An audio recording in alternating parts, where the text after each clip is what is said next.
It's not as simple as it seems when looking at the latest 2.1 banners, and this is the best time to understand the whole situation.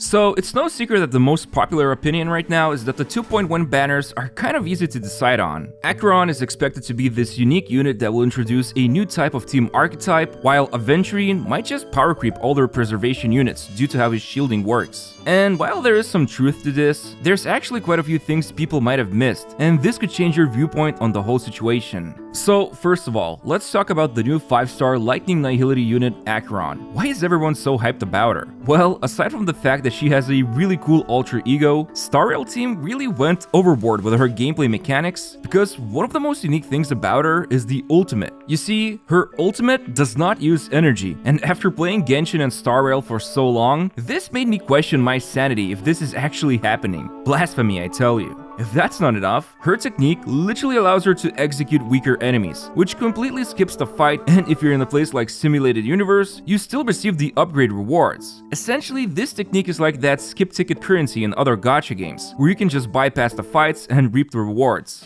But anyway, how do you activate her ultimate? Basically, she will need to obtain these special stacks called /Dream. Once you have 9 of these stacks, you can now activate her ultimate and do a total of 4 hits. The first 3 hits allow you to select any target in a sequence, so she could hit the same enemy 3 times or instead hit different enemies. However, the 4th final hit will deal AoE damage. Now, the big question is, how do you obtain the stacks? Well, her skill can provide 1 /Dream, and it looks like it deals either blast or AoE damage, probably blast because of how conveniently the enemies are placed in this livestream footage. However, just 1 stack after each skill activation would be pure insanity. Well, how about obtaining 1 stack after anybody applies a debuff to enemy? That's right, if someone in your team can apply a debuff, Acheron gains 1 stack of /Dream. The caveat, however, is that we can see from the footage Pela using her ultimate, which applies defense shred on all enemies. But Acheron ends up getting only 1 stack, so this means it will be important to utilize team members who can apply debuffs as often as possible, instead of applying them with AoE. But here's the best part, enemies who apply debuffs to themselves can also provide /Dream stacks. Like we can see here this Bubblehound. After dying, he spreads that bleed debuff,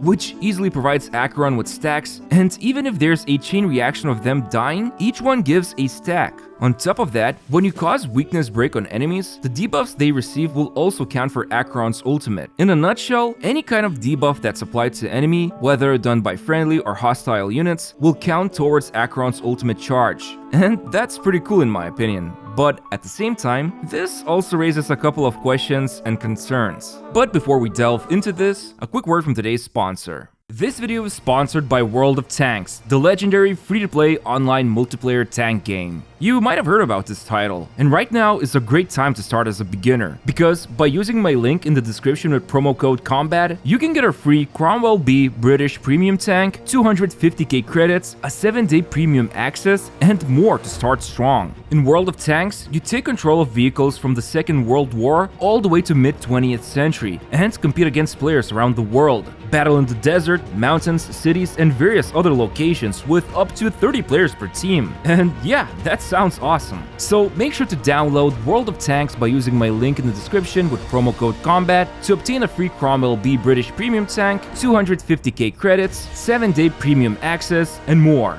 But if you're someone who has a Wargaming account and haven't played the game for 30 days, now's the best time to return because you can get some awesome goodies, including a 3-day premium access. So help support my channel and download World of Tanks now.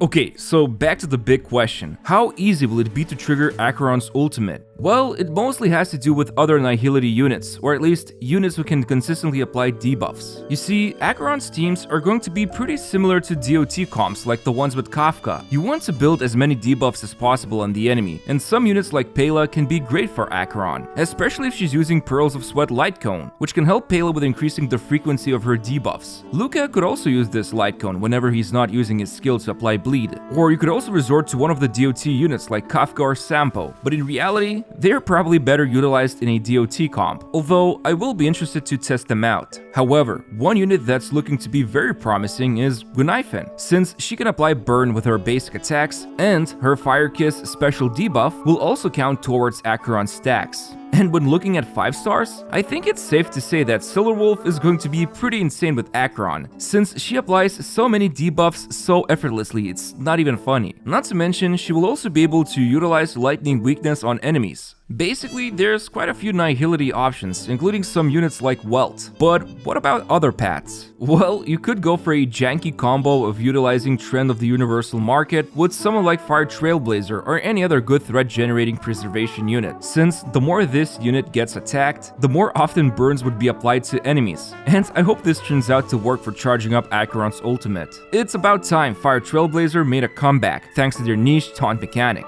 And if you're thinking about Harmony cause we gotta have those damage increasing buffs, well, Sparkle is looking pretty nice, since not only can she help with skill point generation, her skill will also work really well on Acheron, since her ultimate could become available anytime before her turn begins, so Sparkle's damage buff remains until the turn starts. So Acheron could still use her ultimate with all the damage buff benefits. And of course, Ron May's ultimate that allows your team to debuff should also count towards increasing Acheron's ultimate stacks, among the other buffs she offers. So in a nutshell, Acheron will heavily favor Nihility units, but there are some ways to get those debuffs going with other character paths. However, this is shaping up to be the new archetype in the meta. But let's talk about critical values. Thing is, besides Incessant Rain, it's kinda hard to build a decent critical ratio for a Nihility unit. And while Acheron will be able to utilize Good Night and Sleep Well Cone quite efficiently, she will want to look out for future options that provide critical rate or damage. But of course, all of this is just pre-release considerations, and her true potential will be revealed when the update arrives. And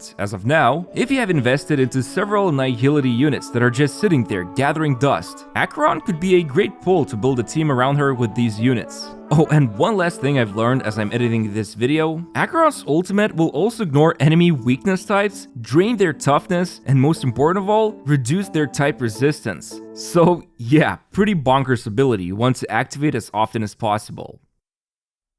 If you thought gambling for characters and digging for J tiles with Tincture wasn't enough, Aventurine, the new 5-star imaginary preservation unit, would like to have a word with you. First of all, his technique is a literal slot machine. Depending on the outcome, the team's defense will be boosted by varying amounts, but that's kinda innocent compared to the rest of his kit. You see, when Aventurine uses his skill, he will apply a stackable shield for his whole team, and on top of that, everyone's effect resistance will increase, so hopefully this will help with avoiding some of those annoying enemy debuffs. But here's the biggest catch. Whenever anyone is attacked while they are protected by Aventurine's shield, this guy will gain 1 stack of Blind Bet, obtain 7 of them, and he will unleash a follow-up attack, which also applies a shield for the whole team. We can also see if an enemy AoE attack would overcap the 7 stack limit, the 2 remaining stacks will carry over after Aventurine triggers his follow-up attack, which is really nice. Now, here's why he is a degenerate gambler. When using the ultimate, he will attack a single enemy, and then Aventurine will gain a random amount of blind bets. From the livestream footage, he got 4 stacks, but I also wonder if he can just straight up gain 7 stacks, which would be funny, like hitting a jackpot, you know, cause of lucky number 7.